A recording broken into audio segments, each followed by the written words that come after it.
అమెరికాలో భారత్ మీద విపరీతమైన ద్వేషం చూపించేటటువంటి ఒమర్ అక్కడ కాంగ్రెస్ అంటే అక్కడ పార్లమెంట్ మనకి ఇక్కడ లోక్సభ ఎట్లాగో అక్కడ కాంగ్రెస్ సభ్యురాలైనటువంటి ఒమర్ అమ్మాయి సోమాలియా నుండి వచ్చింది. సోమాలియా నుండి వచ్చి ఆ దేశంలో ఉంటుంది. సోమాలి నుండి వచ్చి అమెరికాలో సెటిల్ అయినటువంటి కుటుంబం లెక్కనమాట. వారసురాలుగా అమ్మాయి రాజకీయాల్లోకి వచ్చింది. Somali American.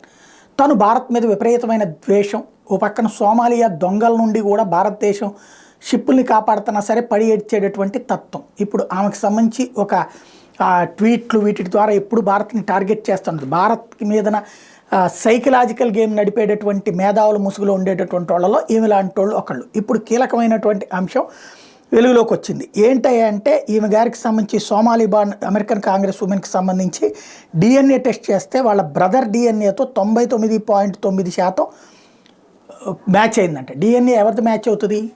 ఇదే వాళ్ళ హస్బెండ్ డిఎన్ఏతో ఈమెడ డిఎన్ఏ సూట్ అయిందంట 99.9%. సాధారణంగా డిఎన్ఏ అంటే ఏంటి?